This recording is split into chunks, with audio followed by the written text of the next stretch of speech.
That would be too much light. So can you plug that in? See if it'll reach. Yeah. Okay, you ready? I think this one could blind us. Okay, are you ready? Ready? Blind. Oh.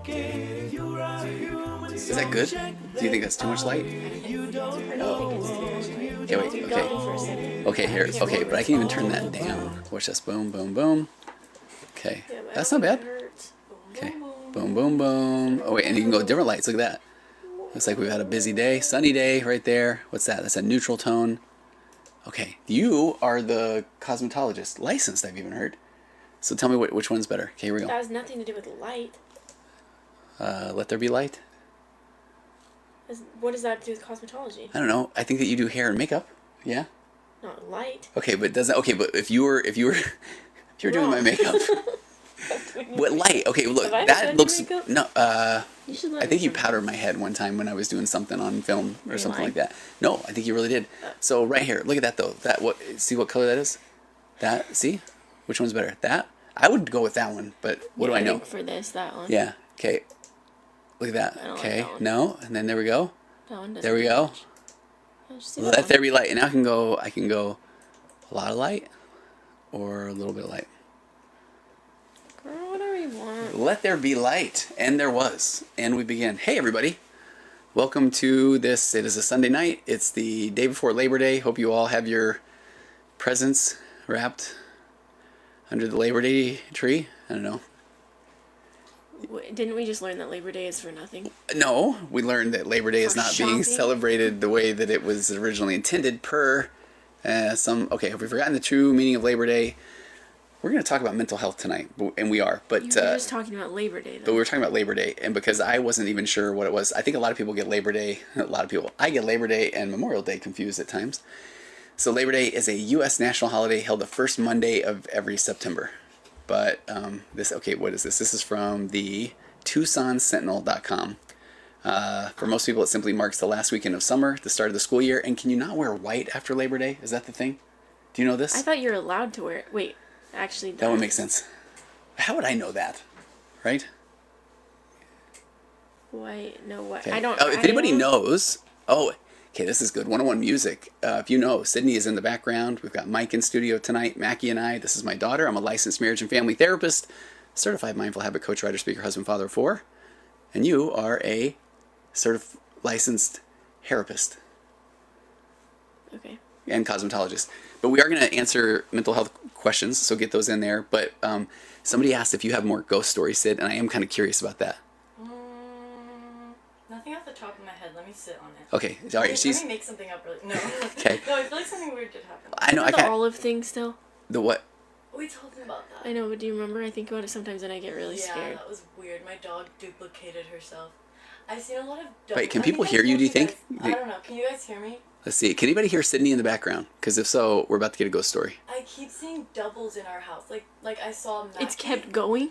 Well, not like that much, but like in the you can hear. Thanks. Okay, thanks, Beezy. Like all of the time, I kept seeing Iggy, doubles thanks. in our house. So, like, Abby, they can hear you. Okay. So, I would thank you, Dad.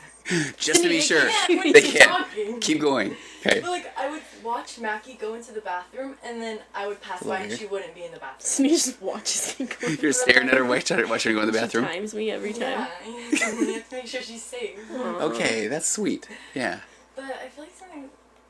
No, that was it. I do remember you telling me that one time because I came out of one room and you were like, "Weren't you just somewhere else?" Spooky. And I wasn't.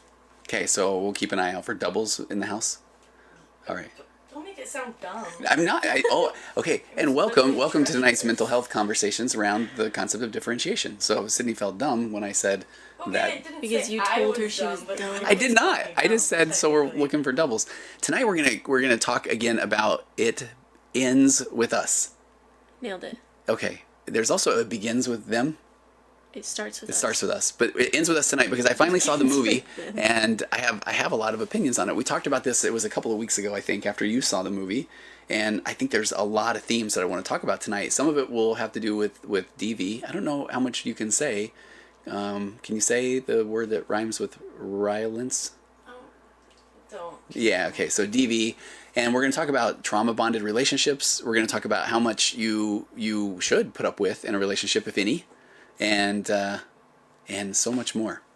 So did I already squeeze all the juice out of the Labor Day information? Did you say the thing with I don't know if it matters. shopping? Okay, so here we go. It is so Labor Day. It's a strange celebration without rituals except for shopping and barbecuing. For most, we talked about that last weekend of summer, at the start of the school year. If anybody does anything fun or exciting for Labor Day, I would love to know in the comments. I made jokes about hey Ellie, I made jokes about getting your presents around the Labor Day tree. We used to go to barbecues. Do you guys remember that? Yeah, and you and Mike both say that you're gonna barbecue, and neither of you have. It's been like 150 degrees outside. It's been 4 months. Of 100, we live in Arizona now. It's in the middle of a desert. It's crazy. It has not been under anything because it's like this. It's the surface temperature of the sun. I think that would be silly to barbecue. The grill, you add another like 50 degrees. Thank you, Mike. Yeah. But you suffer for the hot dogs.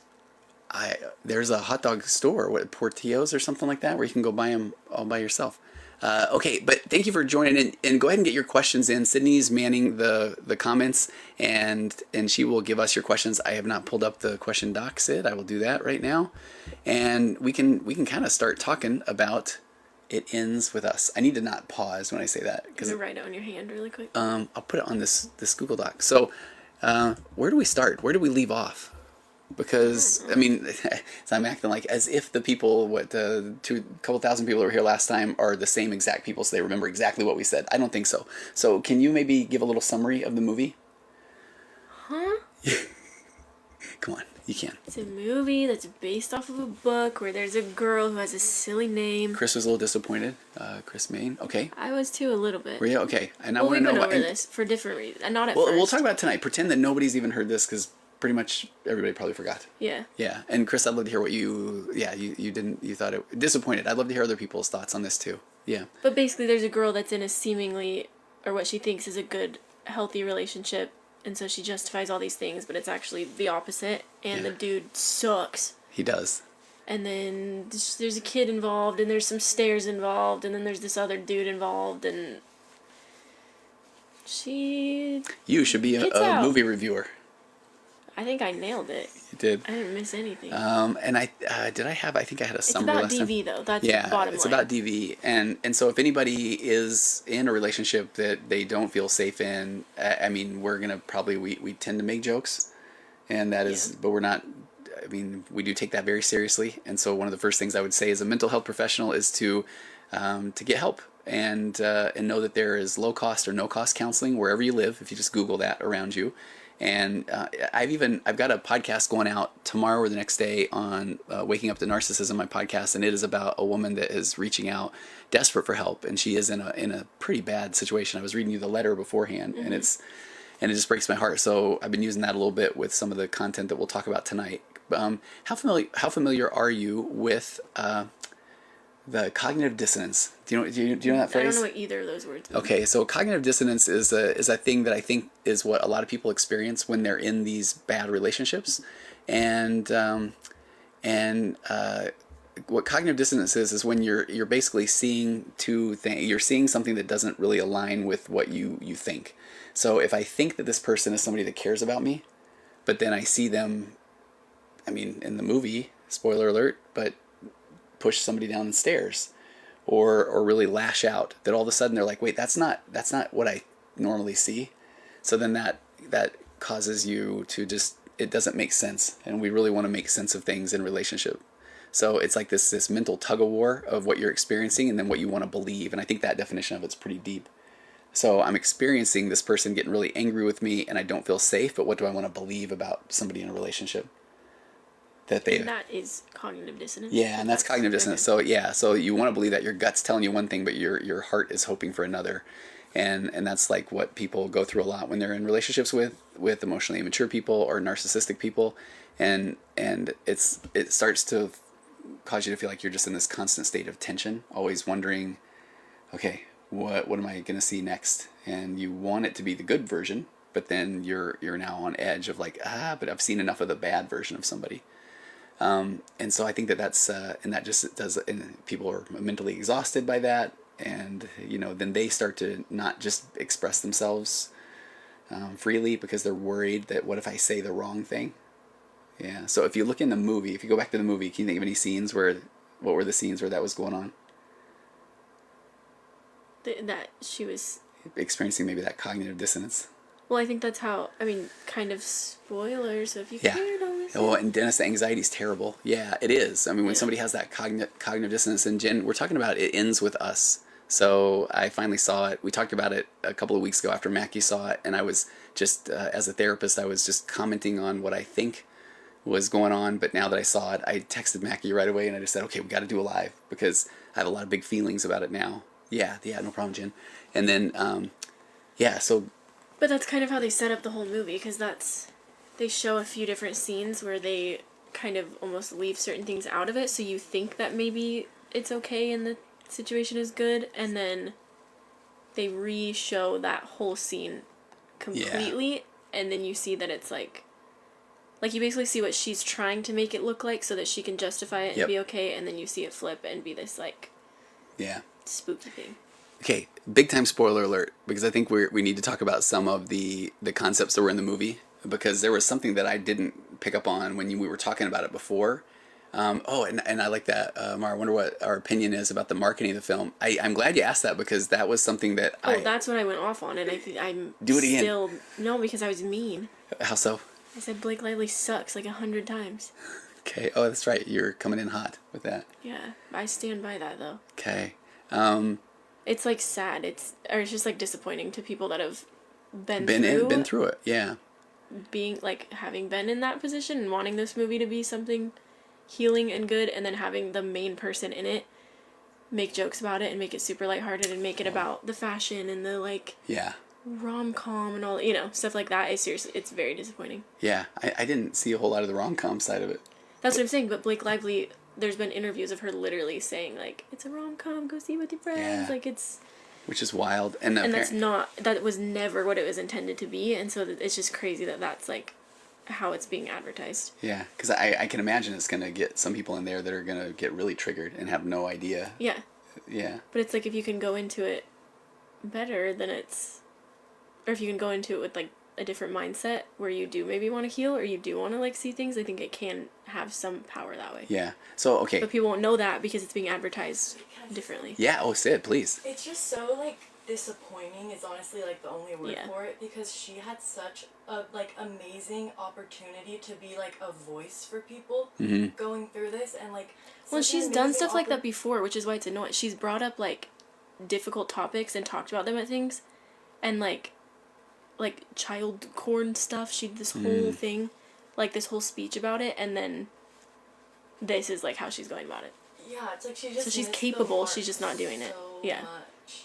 And the main guy, Justin Baldoni's, trying to save it, kind of, but people's focus is more on her. Which sucks. Yeah. But he's the one that's being this can help one person, and this is, why we did this, and, that mindset. So it's just, I think it's just disappointing. So, okay, here's the biggest thing. Here's a little bit of my hot take. And I'm just going to say, as somebody that works with that population a lot, if anybody is new, I've got a virtual couch podcast, which is just general mental health, but I've got one called Waking Up to Narcissism, and a lot of that. And I've got a private women's Facebook group that is very large, and it's for women that are in relationships with narcissistic fill in the blank. Could be their mostly spouse, but it can be their parent, or it can be their boss, it can be their religious institution they interact with, it can be their adult child, it can be anything like that. And then they just feel like they have lost their whole sense of self. And so the reason I set that up with a hot take is because, so when I'm working with somebody that's in a relationship like that, it does take a lot of time for them to recognize that this is something they need to get out of because of that trauma bond. And so in the movie, it was interesting because it seemed like there were just a couple of big events and then she was done, which I appreciated. I just haven't seen that nice in real life. How it I know. Worked, but yeah, it's not that easy. And then you read the book. Yeah. So I heard the book, they had a lot of more examples. The book was way more detailed, and it wasn't, there were more even attempts of her not necessarily trying to get out, but being way more aware and wanting out. So was she planning, plotting, talking to people about it? Yeah, kind of realizing, there's this whole scene that they missed where she goes and stays with the other friend. Oh, okay. The Atlas guy, and meets all his friends, and has this moment where everything's okay. She realizes what life could be like. Yeah. Kind of for a second. So it's the book does have more things where she can consider being outside of the relationship. So that's and in the more movie, realistic. it's not like that at all. Yeah. Because most people don't just realize it and get out. Yeah. It's not that easy. I mean, there's all kinds of pop psychology around it of data that says you have to have 9 experiences or 12 experiences, or how long does it take for somebody to get out? Yeah. Because people go from, and we talk about this often, the complex post-traumatic stress disorder, where if somebody is continually on edge, it's literally a brain thing where the blood flow of the brain goes all the way. It doesn't spend a lot of time in the prefrontal cortex, which is where the logical part works. And it's getting you all in your fight or flight response. And if you are continually in that fight or flight response, then over time, those neurons that fire together, wire together, and then all of a sudden you are just an anxious person. Your cortisol levels are high, your memory's shot, and so then you're just spending so much time just trying to manage everything, manage him. What should I say? And then that causes people to start to feel like they isolate. And so that's where I like hearing that in the book she had a lot of experiences where she was getting outside of the relationship. Yeah, and they have a lot more, like, in the book, her mom is a way bigger part of it, and they have a lot of, like, conversations about stuff, because her dad was the same way as Ryle. Yeah. And so it's like they completely disregarded that whole side of it, too, in the movie. Okay. Like, you see her mom, like, one time. Oh. In the movie. But in the book, she's, like, a consistent okay. thing. But they also cut out important things, because in the book, it's really dumb, and there's this whole thing where she writes letters to Ellen DeGeneres. Oh. Throughout the whole thing, and it's the stupidest thing I've ever read in my whole... No, like, it's insane. What? She writes letters to Ellen DeGeneres, and there's this whole thing where her and Atlas tell each other to just keep swimming because Ellen was Dory or whatever in Finding Nemo. So is your anger... And then at the end, Atlas, like, says to her, "You can stop swimming now, Lily, you're safe," or something like that. Wait, why are we drooling over Ellen DeGeneres? I don't remember, but that's like a huge part of it in the book. You read the letters. There's like chapters that are just the letters to Ellen DeGeneres. Okay. You guys are... Anyways. Makes me want to read the book just because of that. It's a good book. I don't. Okay. Amanda B. So nice. She said, OMG, hi, your podcasts have been the biggest godsend. You're the reason I'm getting through this. And through this, That's I'm so guessing nice. you mean not a good relationship. So I'm glad you're here. Thank you. Just don't talk about Ellen DeGeneres, because these guys are going to go crazy, right? I was gonna... She had her downfall, okay? We're getting a lot of good questions too. I'm adding them. Oh, okay. No, that's good. That's good. That's a hard pass. That's our pass. Okay. Thanks, Dan. That's not, I wanted to skip I wasn't sure if you were angry about letters. Did you notice in the movie, though, they're watching Ellen I did notice for a that second, at one point. and Yeah.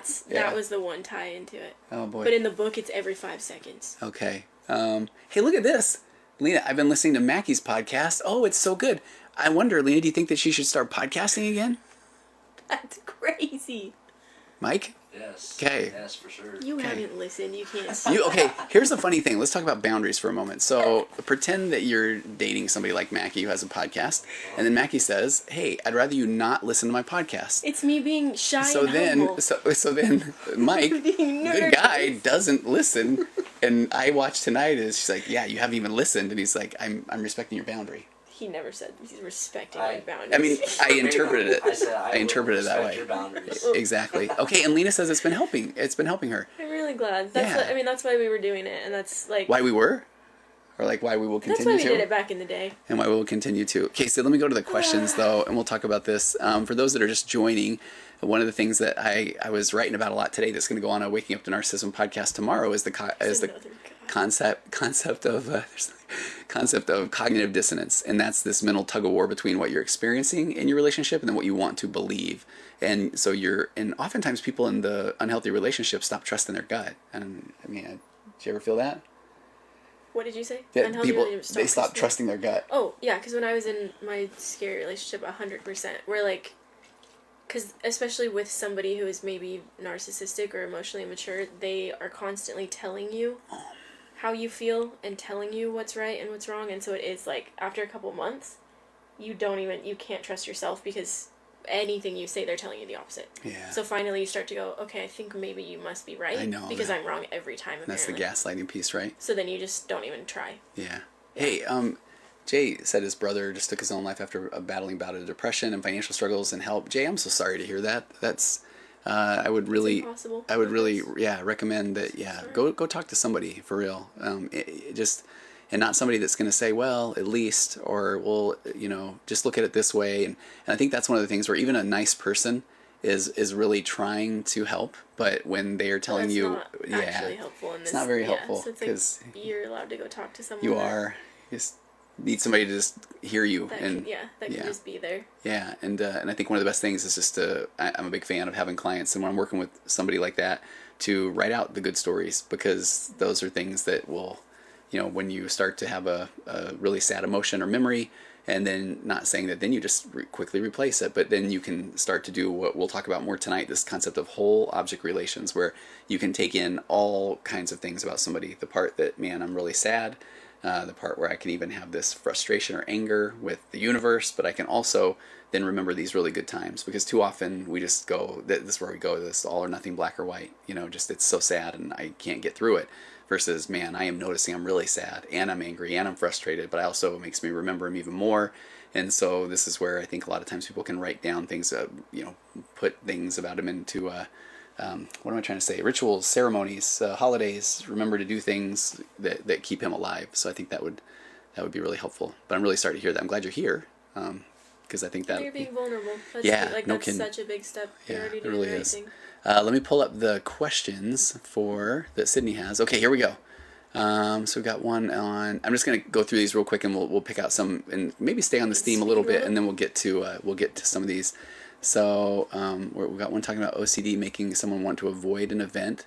So Chloe, we'll get to that one if you can hang tight a little bit, because I would love to talk about that. Lola, I'm constantly thinking about not talking to this guy anymore, but I feel like the thought of hurting him, oh, this is a good one, keeps me in this loop of shaming myself for thinking about it and forcing myself to stay. Mars says, please watch The Maid on Netflix. It was about DV and did an excellent job showing what we're talking about. And thank you. They have, that one gets brought up. Yeah. And then if anybody is in a situation like this, I mentioned earlier, I've got a private women's Facebook group for people that are in relationships with emotionally immature and narcissistic people, and just reach out to me through my website or contact at tonyoverbay.com, and we'll get you in that group. And I just say that because they've got a movie list, they got a song list, and they talk about The Maid. Yeah, and there's people that really understand what's going on. Yeah. Okay, let's talk about what Lola's talking about. I'm constantly thinking about not talking to this guy anymore, but I feel like the thought of hurting him keeps me in the loop of shaming myself for thinking about it and forcing myself to stay. So you should never have to force yourself to stay in any situation, I think, is one thing. Yeah. But the reality is, it sounds like then at this point you're going to not want to talk to him at some point. So if you're dragging it out, you're just going to hurt him more. And it's nice that you're saying that, because you are a kind person. I'm sure Lola's a kind person. Can you take two, Sid? Can you edit that out? But where I was going to go with that is it's really nice that you think of him in this way, that, man, I don't really want to hurt him. And if we're talking about somebody that's really emotionally immature or even bordering on narcissistic traits or tendencies, then, and this is where I know this could sound a little bit dismissive of their experience, but you're looking at him through your lens, as if because you're hurting, then there's an assumption that he is as well. And I can tell you just from working with a lot of emotionally immature people, it can be the guy in the relationship, it can be the girl, that oftentimes they're just in that very moment. How do they get power? How do they get control? Take that one-up position. So it's story time a little bit. I was working with some people at one point, and one of the spouses was not in the office with me. The other one was. And there was a breakup that was heading toward divorce. And it was really fascinating. The person that was on video is I would say, the pathologically kind person. The person in my office was at that time quite a bit more emotionally immature.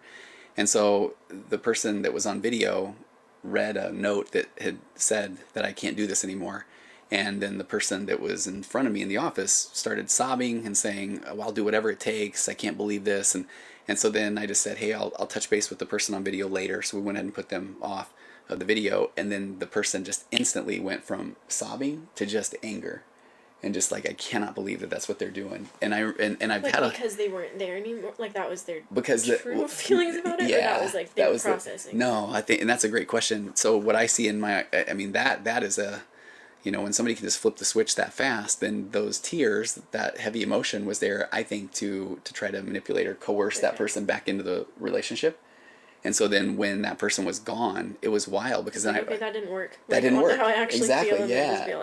And so then I tried to. I mean, I always say you can never give that person the aha moment or the epiphany, but in that moment, I did try to say, hey, tell me about that quick shift there to go from I saw that. yeah, and then they were like, oh yeah, no, I was really sad. Now I'm super angry.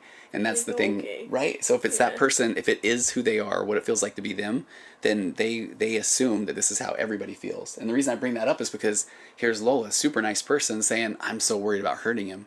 And I mean, there's a good chance that unfortunately he's probably doing okay, but then when someone said that she's projecting her good traits there you go. on him, Yeah. I feel yes, that yeah. Whoever said that, yes, nailed it, because she is being the correct. pathologically kind person, and yes. it's like just assuming he's exactly the same, and that is true. It's like you just don't know.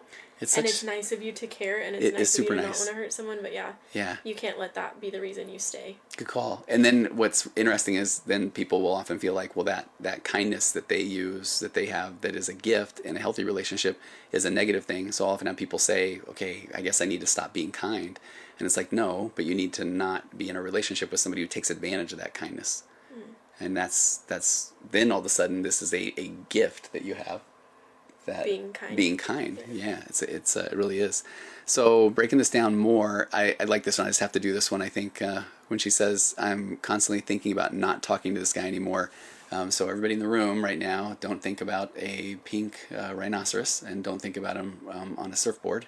So I mean, when we tell ourselves to not do something, that old chestnut. Yeah. Chestnut? Yeah. Is that an old man phrase? Probably. So I think this is the one where you have to accept the fact that I'm thinking about him. I'm noticing that I'm thinking about him. And what do you think about that? Because this is one that you, I think, would lovingly get frustrated when I would tell you back in the day. It's like, you don't stop. Like, I can't not think about something. I know I need to stop thinking that. And I would say, like, you can't. Do you remember this at all? No. Are you gaslighting me now? Well, maybe I'm confused. Okay. Try it. Wait, say it again. Okay, so it's just the thing where if somebody says... You would tell me... Yeah, if you're like, I need to stop thinking about this. And then... You would tell me to... It's like, well, or... Can it? Well, no, I'd say you need to stop. No, I would say, or just check that out and I notice that I'm thinking that. Instead of... Because I can't not... If I'm telling myself to stop thinking about the... Well, it's just hard. It is. But that doesn't mean that I agree with you, but it's just hard. Because Yeah. I feel like our brains don't work like that. Well, they take a lot of practice. Yeah. And the reason... where it's almost like it's okay to distract sometimes. It is. In those moments, and it's okay to like do all the other things where sometimes that's not great. But in that case, I feel like... You know, it's much better. You have full permission to... I give you permission to distract yourself. Get the Legos and pet the dog and go on a walk and whatever. Yeah, but my whole point there is I've noticed, especially that I had one client this week that I've worked with him for a while, and he finally said he got that point. Because I'm constantly saying, I'll say it right now, if you are listening, there's nothing wrong with you. You're not broken. You're human. And you can't tell yourself to not think things. I know I need to stop thinking about this thing. And then the thing says, I'm right here. Apparently I'm needed right now. Just giving it fuel. You're giving it fuel. And that's, matter of fact, somebody had made me this really cool clay polymer brain, and it was holding up a sign that said, like, I don't know, it said something like, I'm right here. So if I'm saying I need to stop thinking about work tomorrow, then my brain's like, work tomorrow, and then all of a sudden I'm like, man, what is wrong with me? Nothing. I got to stop thinking about this thing, whether it's a person or a situation. Instead of it, it's like just saying, okay, I'm noticing that I'm thinking about this, that like it is a thought, because then I'm also noticing that I'm thinking about a lot of other things too. Your thoughts? Amen. Okay, all right. Okay, so then she just says, in the loop of shaming myself. No, slight question. Good. Maybe, but I don't know how to word it. Okay. But, okay. So I get that, and I get that, like, you're just noticing it, but what is your, because maybe you'll just say then to distract yourself, but like when there's certain feelings that are just unbearable that come with the thoughts? Yep. And so it's like, what do you do when you can't shake that feeling, but then you're trying to do, like, you don't want to just sit there and think about it?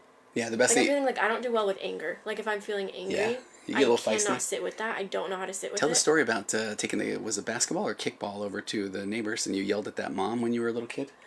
She took my basketball. I mean, totally justified. Have you heard the story, Mike? No, she She's got a little feisty. It was my glow-in-the-dark basketball that I just gotten, had my name on it. It did. Her kid took it, and then the mom was getting mad at me. So you let the mom have it. Oh, yeah. Okay, but your I was a little question, angry. I really But like what you're saying. I don't do well with it. So it's like, what do you do then when you're trying to be like, okay, I can notice these feelings, I can notice these thoughts, but like the anger is unbearable. Yeah, it's great. So Where do we do that? anger is one of the most difficult ones because like anger is gonna get you up into that amygdala hijacked state. I'm valid. Oh, you're valid. Thank you. Yes, and you are. I validate Yeah, you. she took my basketball. Yeah, she did. But so the. That was when I played basketball. Oh man, those are my days. I remember you hit that 3. You really did. I really did. Yeah. One time. But so anger comes on so fast that anger, and this is where we go back to the concept of the amygdala hijack. So people will often have a short fuse, and then they'll want to say, well, how do I stop that? And then I've got a hilarious bit about you got to build a time machine, go back a year or two, and then start meditating because you really have to build the pause in because anger just hits so fast.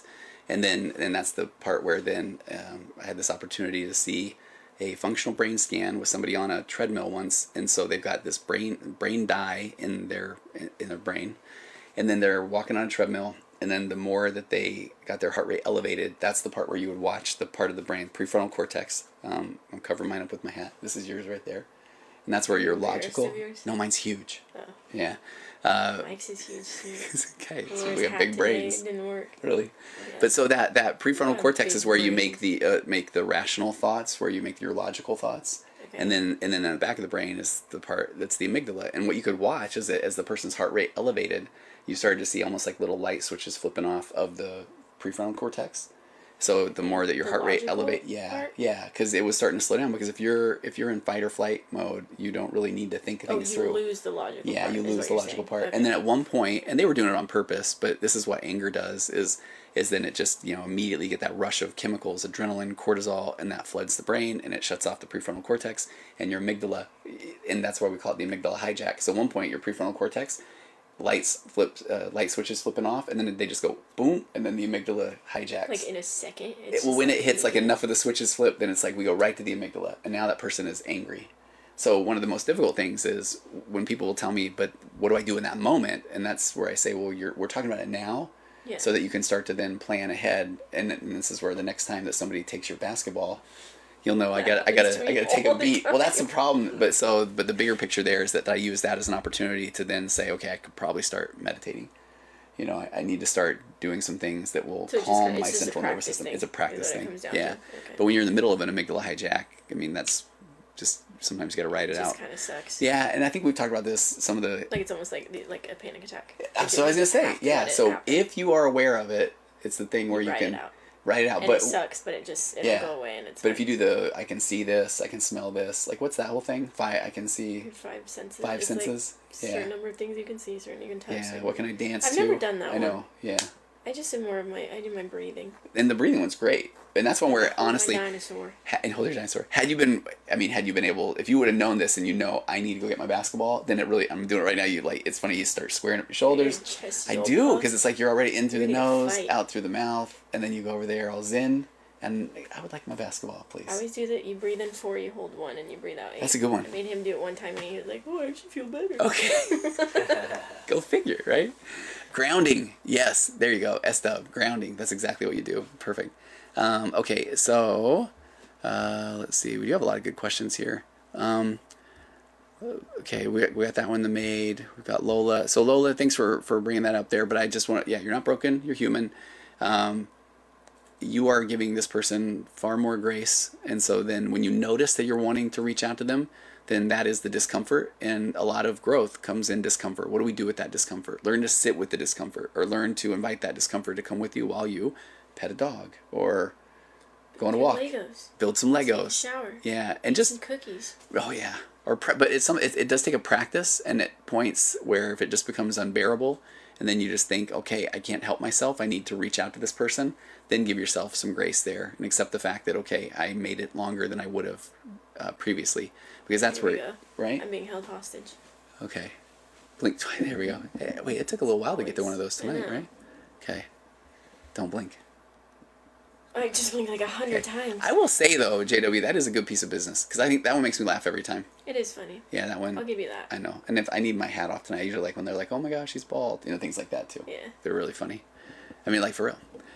Okay, we've got... And this one actually go into Chloe's. about my OCDs making me want to avoid an event so I don't risk sickness before a trip. Any advice? Because this one's interesting. So the first thing is where her OCDs make me want to avoid an event. So the reason I slid into this one from Lola's is talking about that discomfort. Because OCD is a very large batch of discomfort that will happen. You know, the obsession comes. So let's just take your average, somebody that wants to wash their hands often. They're afraid, you know, they don't like germs. So then the more they start thinking about, uh-oh, I'm contaminated, I've got germs on my hand. I mean, that obviously feels uncomfortable. And that's the obsession. So then what's the compulsion? Is to wash my hands, and then that alleviates the anxiety for a bit. And then it comes right back again. And it's like riding these waves. So if you're struggling with OCD, eventually it helps to learn how to like ride that wave, or basically sit there and let the wave crash over you. And I remember one of my supervisors when I was a brand new therapist was saying that, and I thought, oh, that's such a great description of this wave that's going to just hit you. And then she said, the unfortunate part is, and another one's coming, because you've kind of that's what people have done. They're going to go wash their hands. So you got to learn to sit with a lot of that discomfort. But what's interesting about Chloe's question, and she said, my OCD is making me want to avoid an event so I don't risk sickness before a trip. And I have had people that have then said, okay, I'm going to go on a trip, especially around 2020 when the pandemic was hitting, where then they were saying, okay, I'm not going to go out because this trip is so important to me. And so I can understand at some point I mean, you are the one who knows you the very best. So you're aware of this OCD. If you are truly worried that you could possibly get sick, again, I think since post-pandemic, I mean, it's a fairly real thing. Yeah. Right? That's the thing. You are valid in feeling that way. Mm-hmm. And you're also a grown-up. And so if you don't want to go, you don't have to go. Yeah. It's like that. But I also think it's okay to go and realistically, you'll probably be okay. Mm-hmm. And if you do get sick, that sucks. But it is what it is. There you go. Truth. And because if you did that every time, you would never be able to do anything. That's the thing. Like, it's that concept. Yeah. So which is hard. Like, that doesn't help when you're feeling that panic or that moment. But realistically, then you would miss out on everything. Everything. Because acceptance is big here, where if I accept the fact that I could get sick, then you might. Then I'm going to go and I'm going to have an amazing time at this event. And, oh yeah, I might get sick. If I'm worried about being sick, then I'm, like Mackie said, I'm going to shut myself into my room for who knows how long, and then the OCD becomes the boss. You could still get sick. In your room. In your room. That's right. So you might as well go do the thing. That's right. Let's see. Okay, so we've got can't get over for a long time as a therapist. Okay, let's see. Where should we go next, Sid? Start at the top. Wait, that non-aggressive ways to channel anger. Wait, where? That top one. Top one? Non-aggressive. Okay, what are non-aggressive ways to channel anger in the moment beside vices like eggs and music? Non-aggressive ways to channel anger. Great question, Amir. And I think part of the... Well, and this is again where just know that anger is something that by the time that anger hits, that it's often difficult to get out of that in the moment. So this is where you need to do a lot of work in the downtime. And what happens, a lot of people will get angry and then they will feel bad about it. They will say, you know what, I'm never doing that again. So they will feel better. And we go back to what do we do to alleviate my discomfort? Thanks, Ian. And so then we'll often say, no, I'm really sorry. It kind of goes back to the movie. When the guy would, what's the guy's name? He had a funny name in the movie. Ryle. That's his name in the Kincaid, book too. Or Ryle. Ryle Kincaid. Did I get that right? You did. Okay, so when... What's Lily's full name? Lily Blossom Bloom. You're good. Thank you. I saw the movie, for real.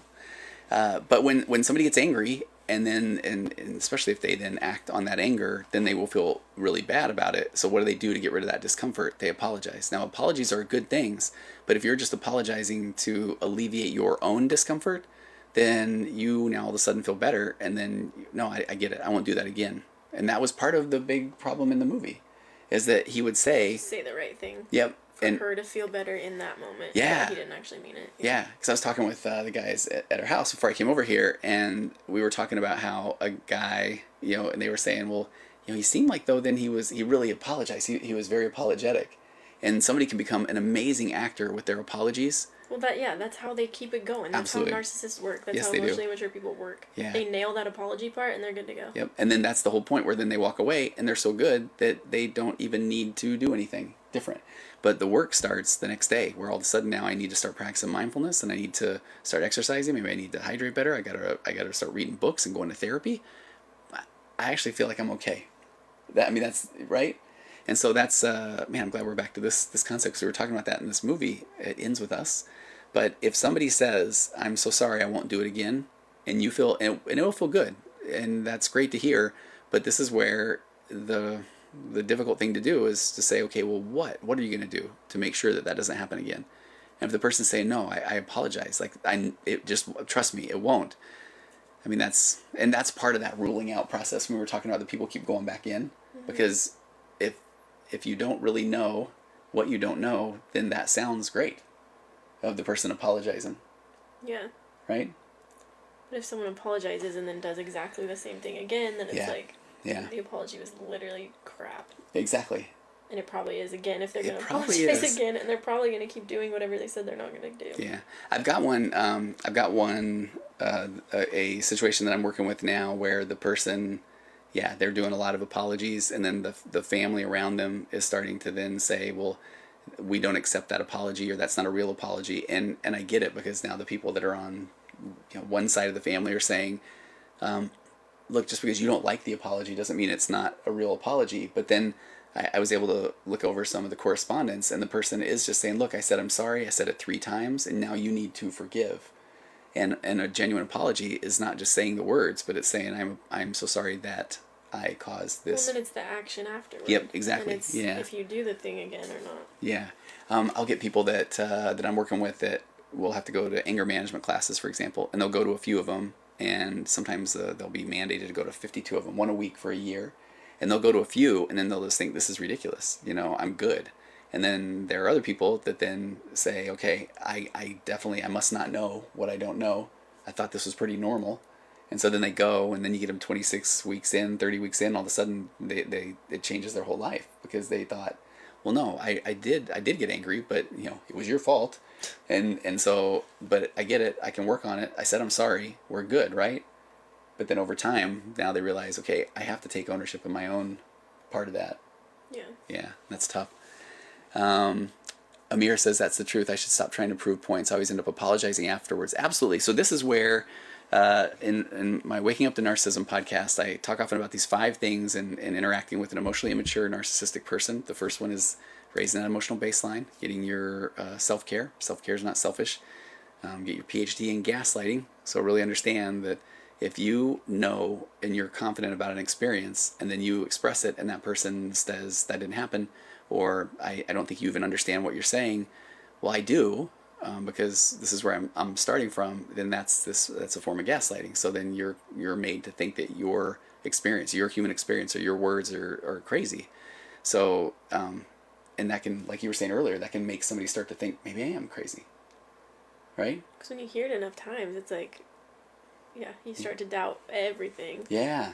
And so then this third thing, get out of unproductive conversations, set boundaries, but know that a boundary is really different than an ultimatum. An ultimatum is you need to stop doing this.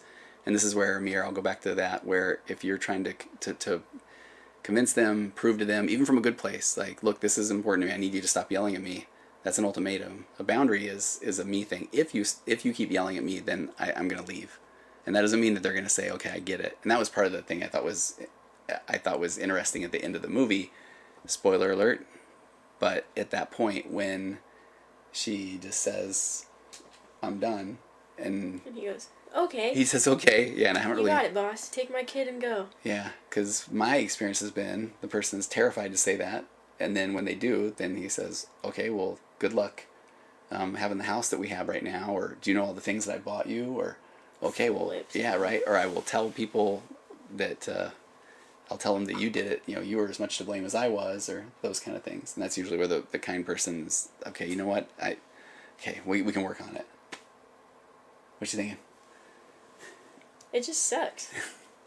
And it's like, I don't know, it's so weird to have experienced it and then hear you break it down, like, from a therapist standpoint, because it seems so obvious. Like, you say those things, and I'm like, well, duh, like, just get out and do I this know. and say this and whatever, and it's like, it's so much harder when you're actually It really is. It is. in the moment, which just sucks, because I wish there was a way to just, like, let people know in that moment exactly what to do and exactly what to say and how to, how to just get out smoothly. And that's why it's such a process. And kind of going back to what Amir said, what you're saying is then after I talk about the setting a boundary versus an ultimatum, then this fifth thing is you'll never give that person the aha moment or the epiphany. And that's one of the most difficult things I think that people experience, because they just think, but if I can just explain that they said they were going to do this and now they're doing this other thing, then maybe now they'll understand. Wait, say that one more time. Yeah, so you'll never be able to give the narcissist or the emotionally immature person the aha moment or the epiphany. And so often people will then continue to try to explain themselves, say to the narcissistic person, but you said that you were gonna do this, you were gonna go to this place. And then instead the narcissistic person just says, oh, this is easy. No, I didn't say that. You're crazy. Give me another one. Yeah, and I did a podcast episode a long time ago where I talked about that's basically like giving them a workout. There's if you really break it down in deep psychology sense, that narcissism or emotional immaturity, I think emotional immaturity, they have the emotional capacity of a immature childlike person. Mm-hmm. And so then if they are being attacked or criticized, then what do they do to get rid of that discomfort? Then they get big. They take their ball and they go home. Or they try to engage in a fight. Take their ball and go home. Oh yeah, kind of tied back to earlier, right?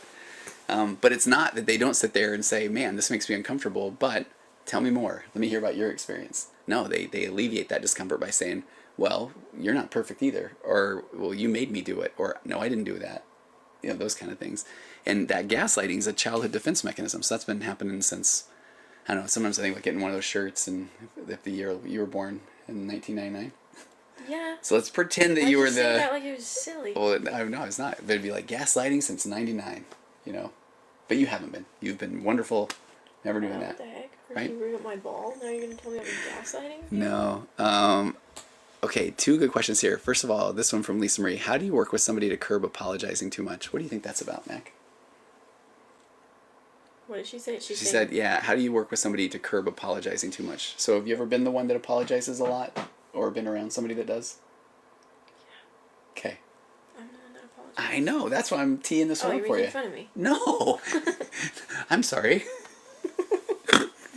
No, I'm sorry. Yeah. There we go. Okay. So well, I'm not computing. Is she saying she's the one that apologized to? I think so. Yeah, I think so. No, I think I'm guessing that she's saying that it's her, and that one's one where. How would you? So it goes. That? Yeah. I don't know. I do it. I get uncomfortable and I apologize. That's it. I was going to say, yeah, it's the what do we do with our discomfort? All of a sudden. I don't want other people to be sad or angry or anything. And what's really interesting when you look at the concepts of trying to become differentiated, that is holding on to yourself while you're in a relationship with somebody else. That is a dance. And so then when you feel uncomfortable, then you don't want to feel uncomfortable. So then people often say, well, it must be me. So I must have done something. Yeah, I guess that I assume I'm the one causing the problem. Yeah. Every time. And there's a fix me, doctor. There's a kindness component to that where if you think that it's your fault, then that means you can do something about it. It's like a weird control thing. Oh, okay. Tell me more. Oh no. Okay, it's really funny though that you went to that because that's honestly. That's what you just said. Well, people don't usually hear it that way. Yeah. Usually they hear it that way, the way of because if I can do something. Leaving the door open to have a little bit of control. Yes, but it's in a nice way. In a kind way. Yes, exactly. Because if it isn't a me thing. I want other people to feel okay way. Yep. Yeah. Not I need to own the. Because if I'm okay and the situation continues to happen, then that means I might have to do something about the relationship. And then that's why the whole human magnet syndrome thing exists, because the pathologically kind, continually apologetic person who gives up their sense of self, they want things in the relationship, but then now they're saying, you know what though, I will sacrifice these things no matter how important they are because I will do it for this person. That does sound really kind, but at times it's almost like, okay, either I'm afraid to express myself or I'm afraid this person will get angry, or I'm afraid that they might not still like me. And so then I will play small, or I will take the blame, or I will apologize. But I appreciate you bringing up the concept of control, because in a sense it is, right? In a nice way. In a nice way, exactly. Yeah, exactly. Okay, then DJ said, is it truly that easy for someone with that to set aside and go away? I wonder if they're talking about what we were talking about in the movie. Because is it really that easy to, or maybe they're talking about things like anger. Someone with that anger to set it aside and go away. I don't know. Go anyway. I think we're back to relationships, because if somebody in this movie, it ends with us at the end.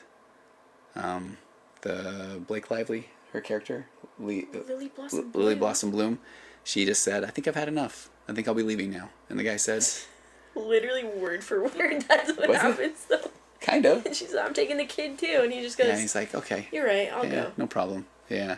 But it's not that easy, and that's part of the trauma I would bonding. argue it's never that easy. Like, yeah, it's no. I have yet to see it, but I mean that's where I want to say, I've only been doing this 20 years with a couple thousand couples. Oh wait, the question was when you were discussing OCD and talking about leaving the house. Okay. Now let's go reread it again. Thank you, D. Okay, is it truly that easy for someone with OCD to set aside and go anyway? Oh no. Not at all. Okay. You don't just think it and then go, okay, I guess I'm fine now. Yeah, Which I don't really know I don't know the advice there. You're the smart one. As a therapist, this is not a substitute for real therapy. Go see your therapist if you're not working with OCD specifically, because that can be a crippling condition. But if I'm working with somebody, we're starting to work on distress tolerance, and then being able to learn to sit with the discomfort, and then there's a thing called expansion, where you can kind of acknowledge it. I'm noticing I'm uncomfortable. I'm acknowledging I'm uncomfortable. I'm not trying to get rid of the discomfort. I'm inviting it to come with me while I go do things, with the caveat that I can accept the fact that I can leave at any point. And I think that's a powerful one. So if somebody's going to go to a concert, for example, I've had people say, okay, they're going to drive separate because they don't want their... I do that with my anxiety thing. I love driving separate. Yeah, and if somebody... Unless I'm comfy. Yeah. Exactly. But if it's a situation I'm uncomfortable with, I love driving separate, just to know, like, okay, worst case, I can leave without ruining it for other people. Yeah. Because that's what then makes me more anxious, because I don't want to ruin it for other people. Yeah. I think that's. I would like to hear the opinion of your daughter more. As would I. Can it, Tony? As would I. I would too. Yeah. Thank you. I think I'm Shelley Dot. I would as well. So let's see. Wait, did you just use aggressive ways with your anger on me? That was gentle. Yes. Yeah, thank you, Mike. Yes, you did. All right, Chris Main 710. I could have said shut up. Oh, that was a bad word in our house growing up. I know. I was telling Mike that I couldn't say dumb. Get Couldn't her. say hate. I accidentally said hate one time while I was playing Barbies with Taylor and Reagan, and I vividly remember my face got so red and I started crying because I thought you and Mom were gonna come get me. Bro, we couldn't even say butthole. Okay. We couldn't say hate. No, we couldn't say butt. We couldn't say fart. Okay, you're gonna get a shadow banned. For saying fart? I don't know. I think we'll be okay. I will sit with this Say discomfort. toot? I will. Toot was an adorable word. Not when you're like 18. Okay, that's fair. Chris Main 710 said, can we heal our brains from the damage caused by abuse? Absolutely. And this is that concept of complex post-traumatic stress disorder. And as you get out of the relationship, She could have treated you like the kid that stole her basketball. wait. She could have treated. I could have ripped you to shreds, dude. The kid that stole. Oh, I think that was gentle. Yeah, DJ. I was gentle. Yeah, I think I'm. Is sweet. I am representing. I am the muse of everyone who stole a basketball from you in your life. But look how gentle and nice I was. I know you've healed. It's very impressive. I've grown. You've grown. But healing your brain from the damage caused by abuse takes you have to get outside of the abuse, because that's what starts to calm your central nervous system down. And a lot of times when I'm doing couples therapy with people, they will need to do an intentional separation, and that's where they need to be in different households. And sometimes people will say, I don't want to do that. I want to get a divorce at that point. But you need to get out of that situation where you're constantly feeling triggered, because that concept of the body keeps the score is very real. So when you hear your spouse pull up in the driveway, if all of a sudden you get anxious or nervous, then that's you've got that as part of this relational frame. That is, these things go together, and the brain's trying to tell you something. It's trying to skip some steps. Yeah, but that's deep. What if you have to co-parent? Co-parent, being constantly triggered now, and Ross Amber. So this is I've got an episode of Waking Up to Narcissism coming out about this again soon. So if you don't already listen, please do. The co-parenting is so there's a concept of co-parenting. There's also parallel parenting, where you know, a lot of times the nice person is trying to co-parent with the narcissistic person, and you'll say in therapy that we're going to do what's best for the kids, and they might say yes to get rid of their discomfort or to feel like that, well, that's the right thing to say, but then you'll watch as they don't do what's best for the kids, and they're still trying to get at or hurt the partner that said I'm done. And so the co-parenting piece can be really difficult. So here's one of the biggest pieces of advice I think that I see, and that is, and it's interesting, if this is if you know, if you're in this situation, because other people would hear this and think this is you're being mean. But I'll give you an example. One of the first ones I had was a woman who she had divorced a very narcissistic, emotionally immature guy, and he was constantly late to pick up her kids to go for the weekend, and she would sit there. They would go meet at a drop-off spot because that's what she needed to do. To calm her central nervous system down. She didn't want him coming home, and then they would meet at a park, and then he would be an hour, 2 hours late. They couldn't get a hold of him, and so the kids would get really frustrated. And for a long time, she would just say, "Oh, don't worry about it. He probably is just running late. You know, he really cares about you." And when we started working together, what I was bringing awareness to is that here's a kid that's saying, "I'm really frustrated, and this is not okay." So they're angry, and so then you, being a nice person, which again we go back to that should be good to be nice, but are basically telling the kid, "Hey, your feelings and emotions are wrong, actually, and so you know, don't worry about it." Well, they are worrying about it, or don't be frustrated, or he probably means well. And so unfortunately that's a little bit of you know, she said I don't want to throw him under the bus, and that's where I was saying, okay, there's not even a fine line there, but it's like you can then validate a kid's feelings by saying, "Tell me what that's like. How frustrating is that?" You don't have to tear the other person down, but you can still hear your kid out, and even I think agree with them to some extent. No, you right? do. Like, I think you do. Yeah, like that is frustrating, and that's okay. And like, I noticed that too, or I see that, and it's like I think that's allowed, and it's not you tearing that person down, especially if you're having a conversation with a kid, because then it's like they're thinking it. It's not, you're not putting it in their head. Absolutely. So it's like I think it's allowed. Yeah. Now, if you say, "Yeah, he's a horrible person," then that might be going a little far. You can still think he's a horrible person. But it's like I do think there's a balance and there's a way to do that. Oh, and then and then I can ask him, "What are you feeling at 11 in a conversation?" Absolutely. And this is one where if we weren't, any time is the time to start doing that. And because it will feel awkward at first. Again, this is all about what do we do with our discomfort. A lot of times we don't want, you know, we are the ones that feel uncomfortable. So then we don't want to think that we're talking mean about the co-parent, or, you know, and this is that thing we talked about earlier where I'm grateful you said the word control. But when you really listen to people talk at times, they're saying, I don't want my kid to feel this way. I don't want my ex to get angry. And I mean, again, sounds amazing to have that kind of concern, but then oftentimes then we're trying to manage everybody's emotions and everybody's feelings. But it's not your job. No. That's, yeah. I think you can validate and you can listen, but you don't have to yeah. control anyone's opinion or feeling in that situation. Yeah, and DJ, don't put your feelings and perspective on the partner, on your child. Instead, validate the child right there. Exactly. Because if the kid comes to that conclusion on their own, they're allowed to. Yeah. And they're allowed to feel that way. And so it's like you don't need to make them make that decision one way or another. Yeah. One of the biggest things, the most important things, is that knowing that the way that a kid gets their whole sense of self is from the external validation of a parent primarily, but then their friends, teachers. And so if your kid is constantly seeing the two of you not united or fighting, then their whole, what it feels like to be them, or their sense of self, is in learning how to manage other people's emotions. So there's a good chance that's probably where things are at if you are in this kind of a co-parenting relationship. And I'm not saying that from a how dare you, or it's like, now we know. We didn't know. Now we know. Now what do we do next? And that's a really powerful thing. That's almost the natural course it totally it's going to take, but it doesn't have to be. Yeah. So then give yourself a lot of grace. And when you're asking the questions, it's interesting because if people start saying, yeah, but, we always talk about the yeah, buts. Yeah. It's because this is probably uncomfortable. You know, if they're saying, well, yeah, but he's mean. Well, yeah, but my kid's only 9. Or yeah, but it's like, boy, I hear you. And that's where if you want to continue to say, to say, kind of stuck in a situation, then you can ask questions and then just shoot down the advice, and that is well within your right. But then validating the kids' emotions, you can start doing that when they're 2, when they're 3, when they're, at any age. Even if you don't know if they're actually understanding it, it's like exactly. It's probably not hurting. Yeah. To start that. Yeah. Yeah.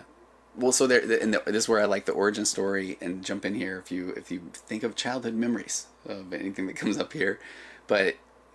Side note, I just noticed I have a scar on my lip from when I tripped down the hallway and got a fat lip trying to answer the door first. Wait, that wasn't where's the Frisbee thing? Oh, that was your nose. That's my nose.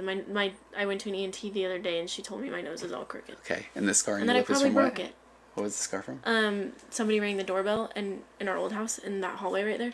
We would run from the living room and we would try to answer the door first, and I ate it, and I got the biggest fat lip of my whole life. Did Cindy push you? Probably. One time Cindy slapped me in the back so hard it left a ding, and the second she hit me, she went, You do? I'm so sorry, don't tell mom.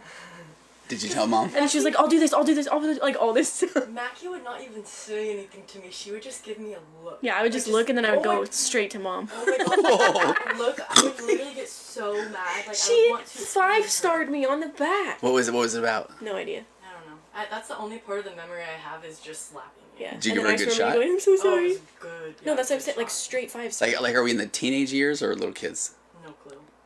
Somewhere in between. Not teenage. Okay. It was last week. Exactly. Okay, where we were. Oh, the origin story of feelings. This is what I think this is worth. And yeah, so childhood Okay. memories. Thank you though for the. I want you to jump in there. And is this... People want to hear from you more. You go out Yeah. with a bang here? Oh no. Oh, are you done? Well, it's been an hour. We don't have to be done. How about 15 more? Okay. Okay. Give the people what they want. They love you, Mac. I don't. Yes, they do.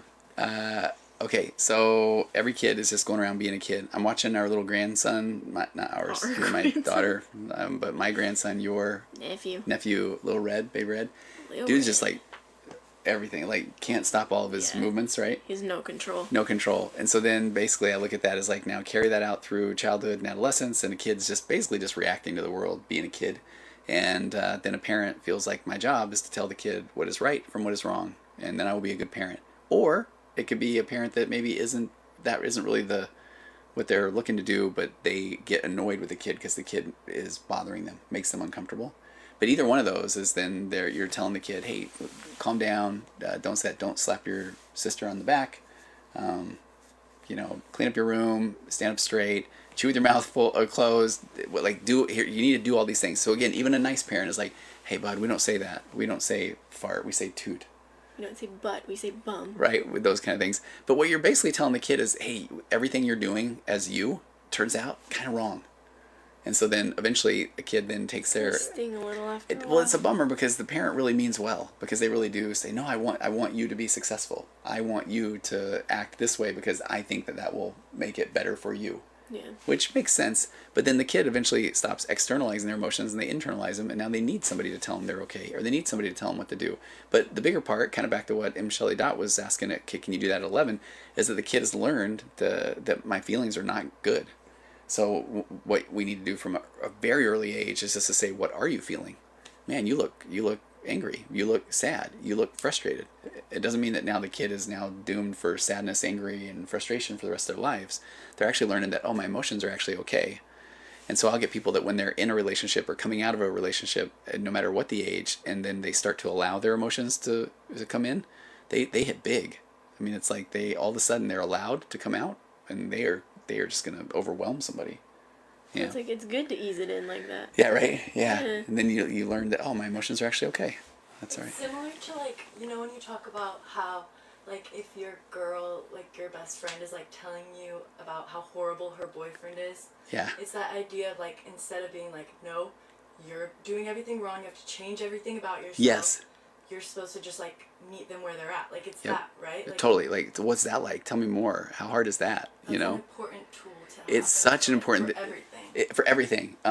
For everything. To just know that even if you are wanting to jump in and give advice, bless your heart, but it might be a place to ask, hey, are you looking for advice? One of the best questions you can ask somebody is, hey, how can I show up for you right now? Or what can I do for you? Because when I've been asked that before, sometimes I realize, I guess I just need to be heard, or I just want to vent.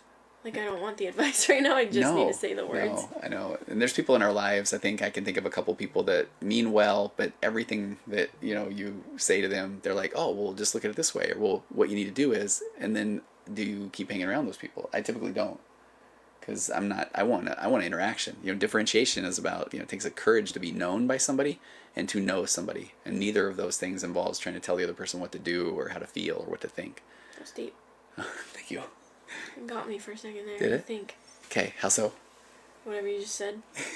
To know someone. To know somebody. Someone and be known by someone. That's deep. It really is, and it's beautiful. And so when you share an experience with somebody, I came in this morning and was telling you about I was in California for a few days, and you're always nice, and you're like, oh, what was that like? Or I can't believe he said that. And I mean, here I am. Because I care. What do you mean? Okay, but a lot of people are like, just sit there. Because I want to know. They don't say anything. I officiated a Zoom wedding on the other side of the world a few days ago, and that was crazy. And so part of me just wants to talk about that. Yeah. Yeah. So then I've shared with a few people, and then they don't really. They're like, huh. Okay. And then other people are like, wait, what? Like, what happened? What was the setup like? What was the, because I mean, it feels good to. Wait, are you like an officiator? Yeah. You were like. He can marry people. I've married three different. I didn't do that part. I didn't. But I was. He was the one getting married. I do and I do. Now go. Because I've done that 3 times. Really? Yeah. You get it online, American Ministries Academy or something like that. I know, it's kind of a fun. Gonna do it. Yeah. I'm signing up right now. I could go out and see if anybody's in the hallway. I can marry guys right now. My certificate is still valid. Tell them about your experience. Oh well, I was speaking. It was really fun. It's nice when people let me talk about it. Okay, let's see.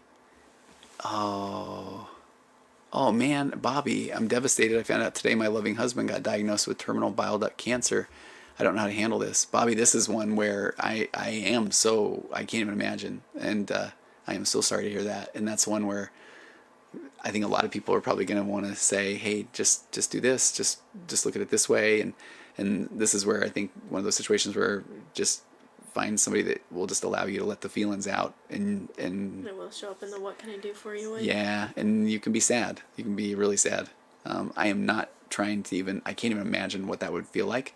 I remember we're in Arizona now, kind of all started with your sister Alex getting in a car wreck a few years ago, near fatal. And I remember when my wife was out here helping take care of her, you were in Utah. Sid was in, I don't know, where were you, Sid? Egypt? Your mom's house? Sorry, whoa. As you're talking about Alex's near fatal car. And your mom's house was your grandmother's house. You could have been there. That's fine. That was kind of funny, though. With pegs. But in that situation, though, I was left. Jake was in high school and stuff, and I remember one Saturday where I just I lost it, and I'm telling everybody as a therapist this whole thing about acknowledge your feelings and make room for them. And in my mind, I'm like, yeah, you do that for a minute or two, and then you go about your day. And I remember one Saturday in particular, I had never heard myself wail, I was sobbing and stuff, and I ate an entire bag of Reese's peanut butter cups, and did nothing. So, sometimes that's exactly what you need, though. In hindsight, it was pretty good. Yeah. Yeah, it was amazing. But from that day forward, I realized, I have not allowed my emotions or feelings to be there. So, Bobby, I can't even imagine what you're going through. And if you aren't seeing a therapist now, find somebody that specializes in grief. And I think that would be really helpful. Those stages of grief and loss, the acronyms DABDA, denial, anger, bargaining, depression. And then acceptance. Dancing? Are you kidding? Wouldn't hurt, But there's one of those those are denial. We don't dance in this family, though. You didn't. Do you know how bad I want to, though? Yeah, and you didn't teach any of us, and now we can't. Nobody dance. ever taught me. If my dad's watching, yeah. Thanks a lot, buddy. You know what's embarrassing? And I'm going to say this because I just want to see if it happens on all my social media feeds. Every now and again, I'll start going down this rabbit hole of there's a couple of old guys that dance, and then they literally have courses that teach you how. I have almost. Take one? Oh, I wish I could dance. Yeah. Have you ever tried? Yeah, I have. Can't wait for I let her go. I eat a whole bag of Reese's cups every week. Is that a problem? If that's your baseline, then no. That's just you doing you. Now, if you step it up to 2 or 3, then now we got to talk. Yeah. Contact Tony. Okay, Daniel, great question. How do we know if we can benefit from therapy, or is it trial and error? Honestly, I wish I could say that it's not a little bit of trial and error, but it kind of is. But it is so worth it when you find that connection with somebody. Because here's some of the things that are just interesting, I think, is that as a therapist, you really can help people with the things that you have been through yourself. Not that you're making it about you, but I know I can help with emotional immaturity, ADHD, impulsivity. Sometimes I feel almost like too much. Navigating a faith journey, parenting, and I'm not trying to be funny about this because it's a very serious subject, but I don't know a lot about eating disorders. So when somebody comes to me with that, then I need to own up to the fact that, okay, I'm not probably the best fit for that. But if you can find the right fit with a therapist, it's incredible because. But I think though you have to give it time, because I remember I was shocked because I consistently went to therapy for a while, and I remember talking to Mom about it when I was on a walk one time, where I was like, I was literally telling my mom on the phone that I was like, I don't feel like it's really doing anything, and then as I was saying it, I was like, but like I feel better about this, and I feel better about that, and it's like in that moment I realized it's all these little like 10% shifts. Yeah. That then you do end up benefiting from, but I think it's normal to tap out before you even can acknowledge that that's happening. Yeah. Because then I've tapped out many times. Yeah. But you have to give it time. So it is more of that. Yeah, it is a trial and error. And it is the little, but then it is little shifts. So it's kind of hard to notice, I think, is what I'm trying to get at. Like, for to sure. notice at first that anything's happening.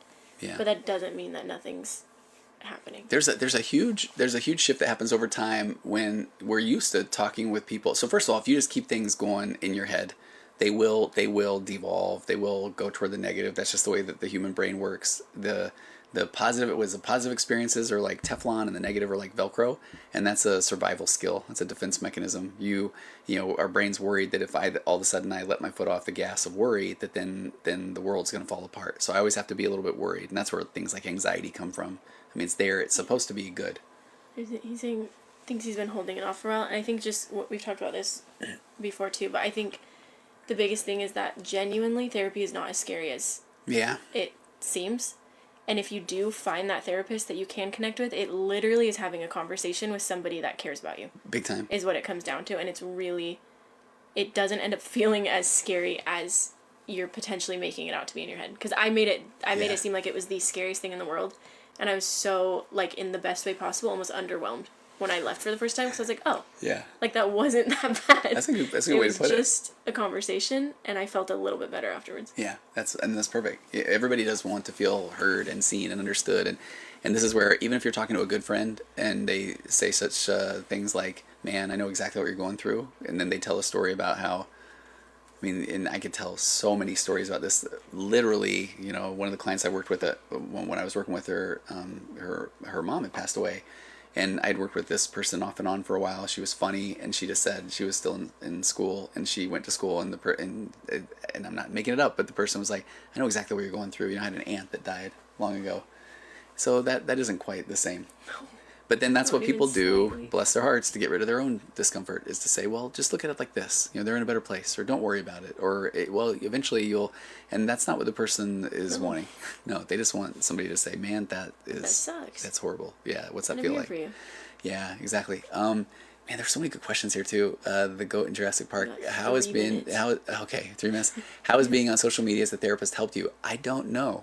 It's part of. It's like a necessary, wonderful thing. I wasn't saying necessary evil, but there's a lot of people giving a lot of bad advice on social media, and so I have people. I'm fine if somebody does the Dr. Google thing. They come in and they've diagnosed themselves. Hopefully a decent therapist is going to say, well, tell me about that.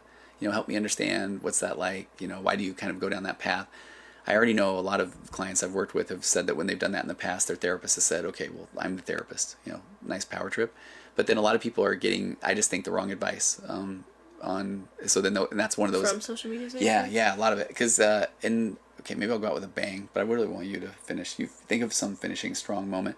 But some of the worst advice, I think, comes from, and it's the type of therapist I was for about a decade.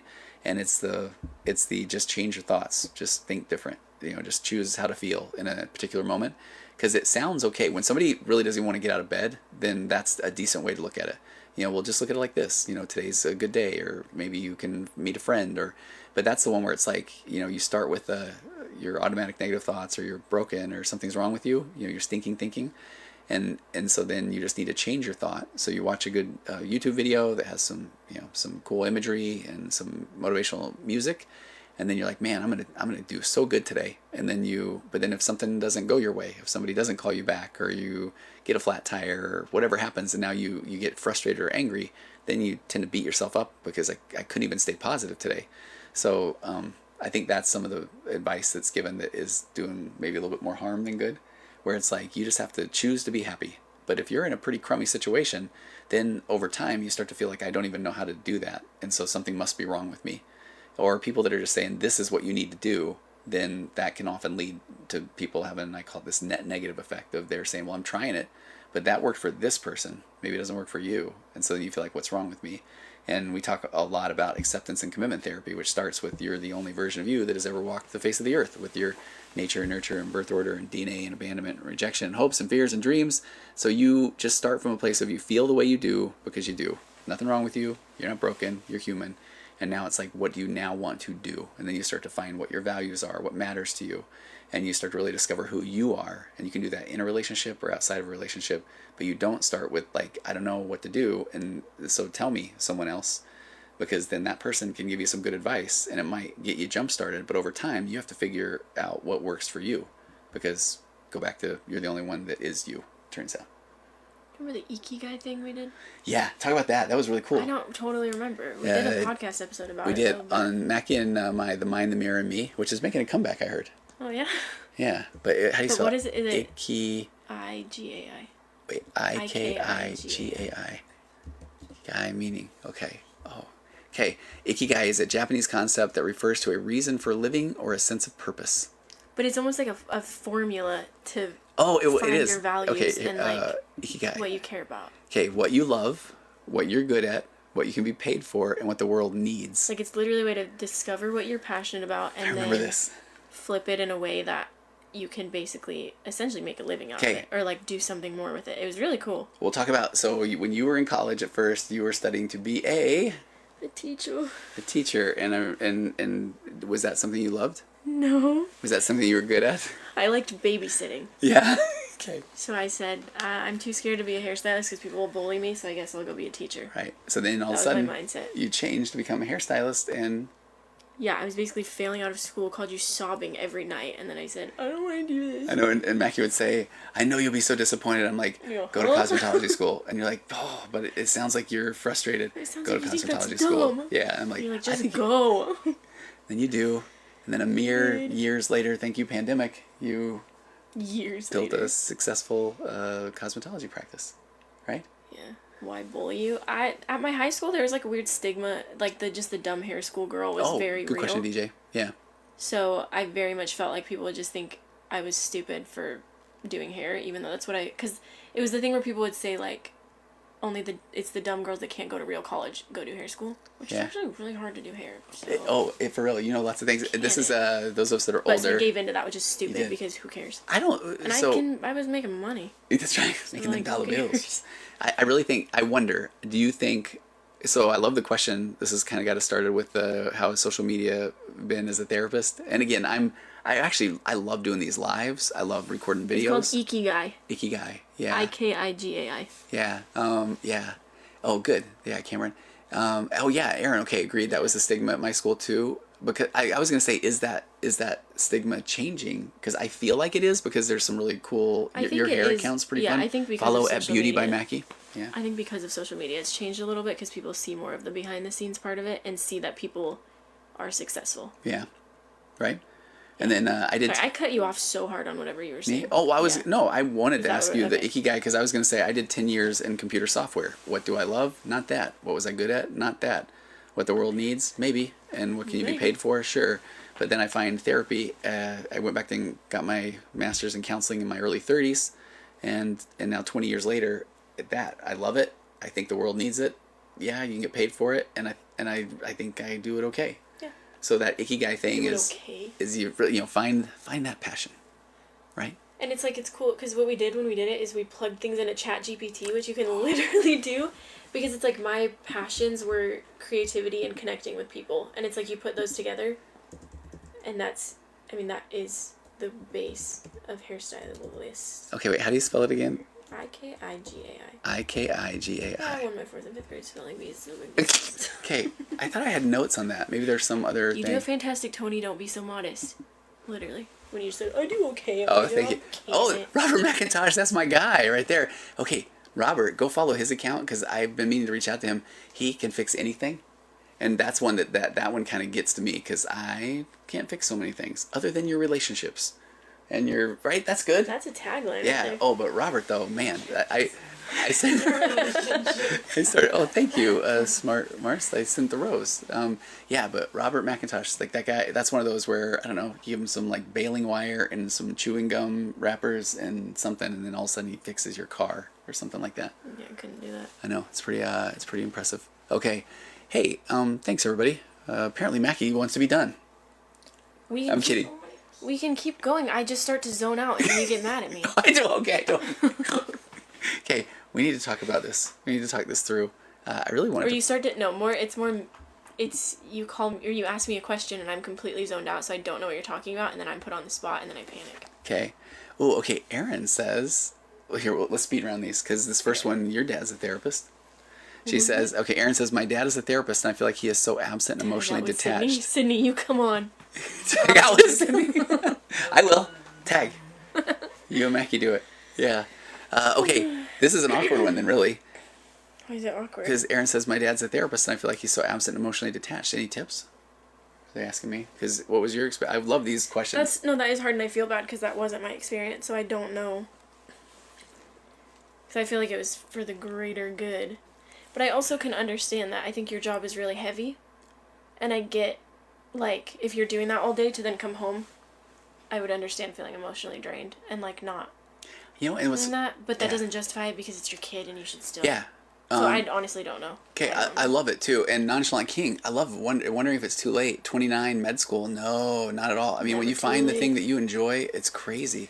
There's that cliche that I so remember sitting across from people and they don't like what they do for a living. And they're saying things like, but I know that if I do the thing I love, then it will start becoming a job and then I won't like it. And I'd be like, yeah. That doesn't happen when you really. Well, no, because all of a sudden, it took me like a few years in, and I'm agreeing with somebody at one point. I'm like, wait a minute, I'm like literally doing the thing I love, and it is my job, and I still love it. 3 years straight of my career, and I was still like genuinely enjoying going in. Yeah. So, to the dad that's the therapist, if they ever hear this, I got a couple episodes out where it is up to the parent to repair the relationship with the child, whether at any age.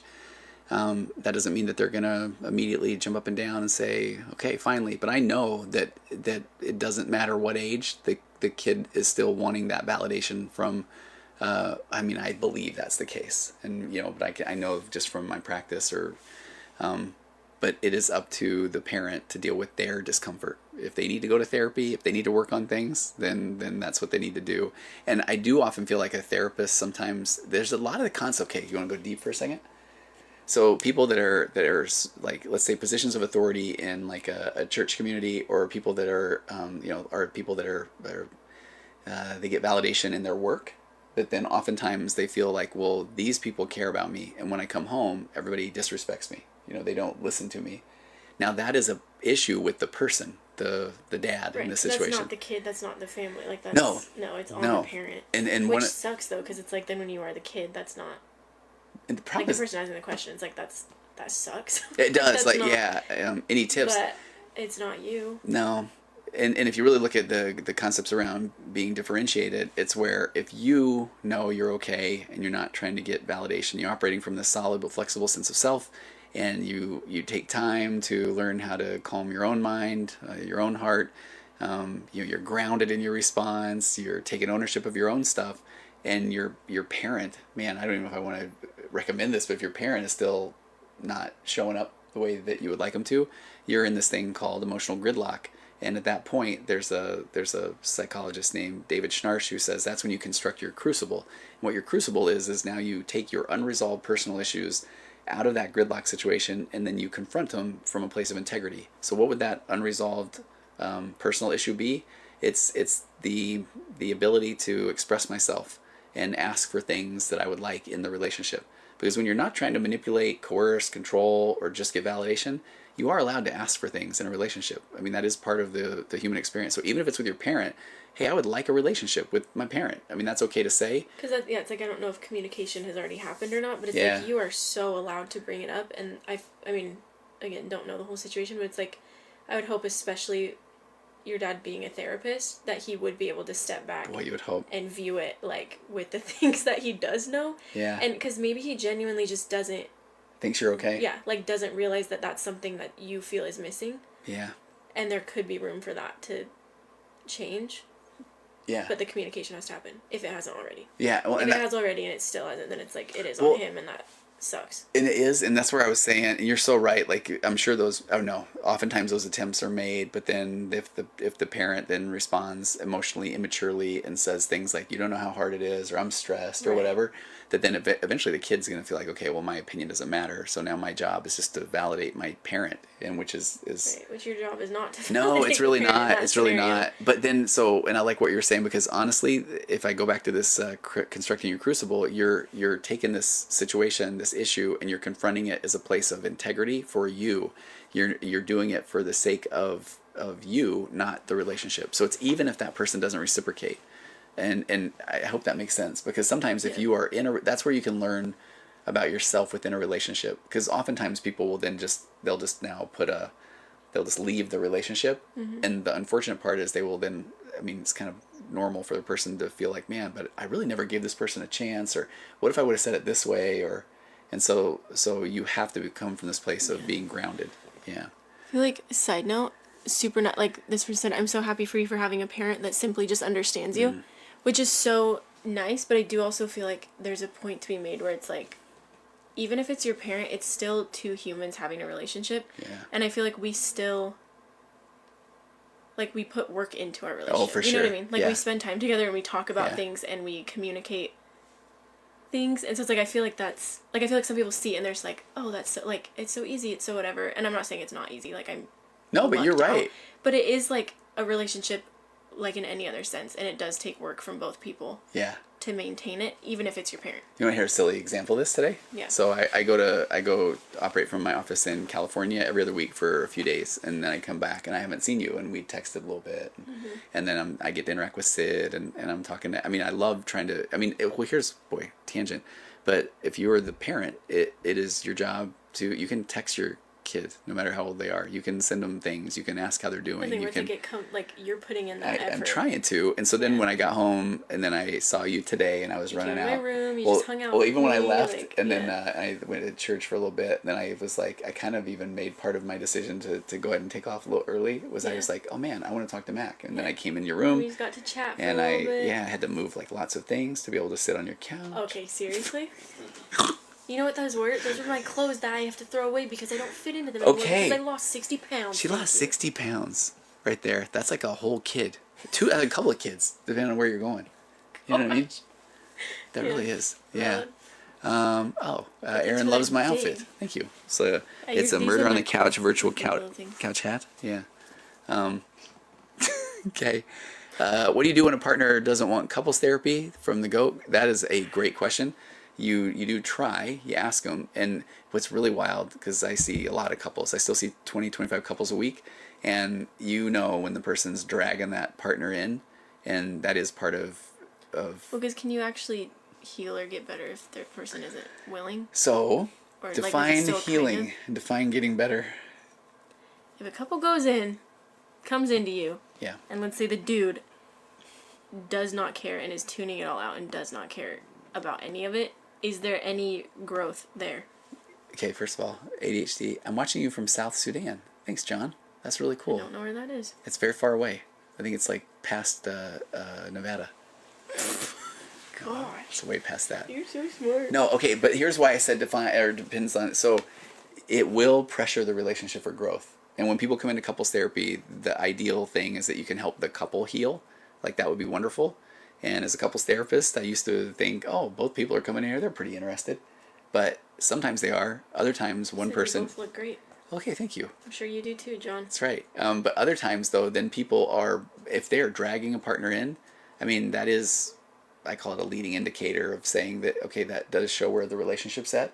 But oftentimes, that's where you're going to find out you're going to start to have to look really closely at, is the relationship viable? Because if you're saying, I don't know what else to do in this relationship, we need to go to therapy. And if the person's, first of all, they'll start with such greatest hits as, it's not a big deal. Okay, fine, I'll do better. And sometimes that'll make you feel better for a little while. But then when it goes right back to where it was, then you're saying, we really need to go to therapy. Then if it's okay, fine, but I'm not going to like it. I mean, I get those people in here, and that's where I go back to the world of the emotionally immature. You got like a little kid basically sitting on the couch, like they make sure they sit as far apart as they can, and they do all this kind of stuff, and and that's where you just want to just tell the person that's doing it. Stupid. I mean, you don't say it that direct. You whisper it to the other person and hope they don't hear. Not. Okay, then we've got Cameron. What do you think about psychedelic therapy? That is one of the biggest movements that is coming. FDA's already approved ketamine-assisted therapy for treatment-resistant anxiety and depression, and then you've got psilocybin is coming. I think it's an FDA approval process for. It's first going to be for Parkinson's, and I can't remember what the other one is, but. There's like microdosing. Microdosing. So here's the wild thing about the way again, I am not a doctor, even though some people refer to me as that.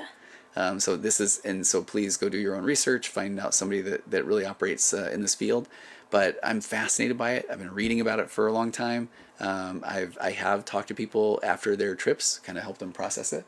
And there's a book called How to Change Your Mind by Michael Pollan that I think would be really helpful for people to read. But when you look at the science around it, it's phenomenal. And there's an area of the brain called the default mode network, and it's basically where, when you say this concept of like your brain gets stuck in these deeply rooted neural pathways, it's because the more that you just do the same things over and over and you habitualize behaviors and thought processes, that then you do just kind of, your brain's on autopilot. So this Michael Pollan, I think, has a quote out where he says it's like looking at a snow hill, and then you've got like all these things carved into it from skiing, and then it's like laying a fresh set of powder over. Never been skiing. Okay. You never took me. You were afraid to. No, you never took me. I tried. And you didn't. Yeah, I did. You don't even ski. Okay, I literally skied like my whole life growing up in Utah. I remember. No, I was about to gaslight you, and I can't even do that right now. But the thing that's crazy about the psychedelic assisted therapy is after one dose you can see that like under a microscope, the little synapses of the brain, like they kind of go like this, they're like, they're trying to make these new connections. So the belief is it's kind of like it's like mindfulness on steroids for a little while. So anyway, that's a thing. Okay, I'm 24 and I live with my dad. I'm from a Latin country and parents over here are way different. I'm 27 and still live with my dad. I'm always curious about that though. Sometimes I do think I love it having my kids. But I did my time. You did. You were a part. I was alone for 6 years. That's right. Gary, when do we come on live? We try to go on live every Sunday night, and we try to do one another night. Botswana. Okay, this is amazing. Okay, Hi. thanks for showing up. Yeah. Do you live with your parents? Lena, good question. Do you live with your parents until you marry? I'm very curious about that too. John, thank you so much. That's really nice. TMS from the goat. Yeah, oh my gosh, I know what it is. It's the magnets in your brain. And that's like, it's designed to and that's designed to kind of break 24, up. 24, I'm not 34. Jeez. But that's a way to break up some of these deeply rooted neural pathways of the brain. So there's a lot of cool things that are happening. Magnets? Is that what you're saying? Yeah. On your brain? Yeah, and there's a really cool version of TMS that's out now where they will do like a functional brain scan, and they'll find the area of the brain that then they're really going to target. Transcranial magnetic stimulation. Thank you. That's Nonchalant King. Okay, Nonchalant King, medical school. Thank you for that. He's ready. Let's see. Oh, I was about to ask about Special K. It seems scary to me, but antidepressants don't work. So, I mean, I'll be very open that we'll have to talk about this sometime, Sid. That I You've did. Done those I did a ketamine assisted ketamine. therapy, and I've never been drunk. I've never been high. But then You just dove right into ketamine. But it was really incredible. It really was. Other than the fact that the curtains looked like an anime TV show and my hands melted into my stomach, other than that, it was like amazing. Everything was fine. But I mean, the concept was wild because what I really think was interesting, there's two concepts that are really big. And at the time, it's funny if you go back and look, I did a podcast about it. One's called set and setting, which is where if you have to like have a setting of what you want to accomplish if you're doing psychedelic assisted therapy. And then the other It's one's like you have to be very mentally ready for I know. that, I remember right? when I was 'Cause telling you told- about 'cause it. I was like, I'm kind of interested, and you were like, you're not Yeah, ready. no, because you would be like, oh my gosh, I hope this works. I hope I don't Yeah, die. Then it's you like, can't do it. setting is like, oh, if you want to I would've meet your died. long lost relatives, you will. If you want Yeah. to freak out, it will be bad, you know? Yeah, I would have freaked out. But they're set and setting, and then the expectation effect. This one's incredible. This is the one that is one of these stories to do with like rats. So the expectation effect is what do you expect to get from it? And very quickly, okay, now I'll let you go. Oh, it's 9:30. This is the last story. Okay. It's 9:33. Okay, last story. Expectation effect is phenomenal. It is long ago. This is a true story. In a land far away. Doesn't say that. Really? No.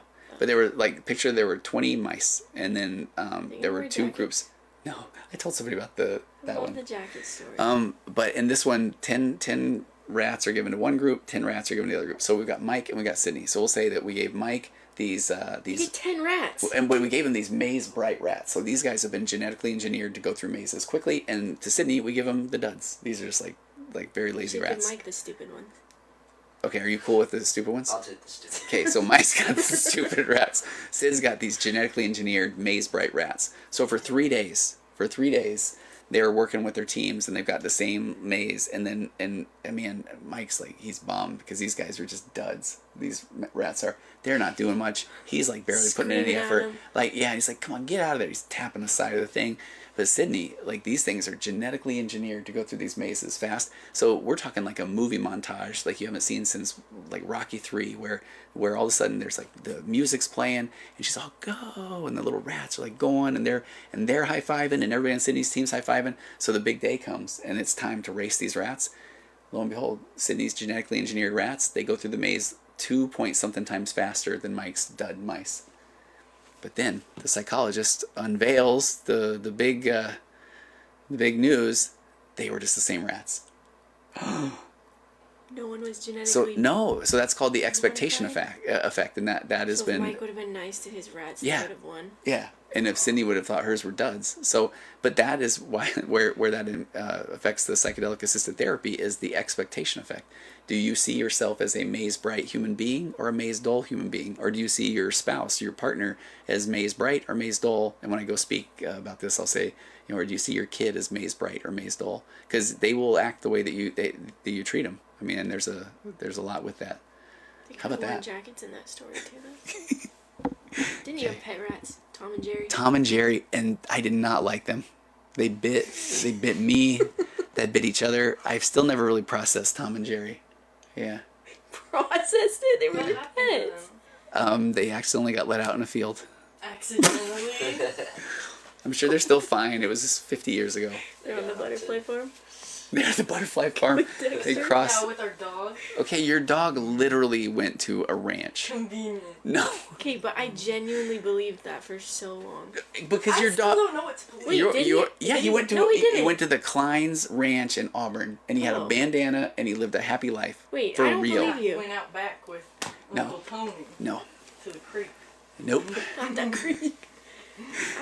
No, I we don't know moved if- into I it. We moved literally into don't the know if house. you're gaslighting I'm us or not. not. I'm not. We moved into the house that had a really messed up backyard, and it was. Mom said he 100% did. Okay, Wendy Overbait is right He there. really went to a farm and lived the rest of his life out He on did a farm. with a bandana. I don't What know do if you I. mean the bandana? Are you making that up? How do you know? No, because he was like a golden retriever, and I think by law they have to. If they're on a farm, they have to have a wear a bandana. bandana by law? Yeah. Oh, so we are lying in this conversation. Yeah, this is crazy. Okay, what Mom says, so you guys know I wouldn't lie. You guys are ganging up. Okay. Okay, I think that is a place to end. The butterfly farm. Sydney, thanks as always for moderating and being there. Mike, thanks for showing up tonight. It's kind of fun, Yeah. right? Thank you, Mackie. Yes. Yes. Sorry about the whole rat thing. Oh, it's okay. Okay, we'll give you the good ones next Anger time. Under control. That's right. Okay. Wait, Wendy, they showed us a picture of him with the bandana. Oh, that's where that comes from. Okay, oh, Chazel's in here. Yes, and Santa is real too. Gosh. Robert, good to see you. Hey, Robert, am I right though? It's your channel here, right? Do you go check that out here? Is it Instagram or something? But it's like it's got him fixing everything. Oh, we'll go check. It's probably... Yeah, go look at Robert McIntosh's account, and he'll teach you how to fix everything. Although I would imagine. Yeah, you should take your own advice. I know, Check I it was out. gonna say, yeah. And then look at mine, and we'll teach you how to fix yourself, and then, yeah. Okay, it needs to do more vids. All right. Hey, thanks everybody. Have an amazing week. This will go up on the Virtual Couch YouTube channel soon, and we'll be back next Sunday. Sounds like a plan, right? Okay. Sydney next time. Sid. Locked it in. Okay. Here we go. There's the big. Wait, look at this. There you go. All right. Goodbye, everybody. So check that out. You don't know what you don't know is what it's all about.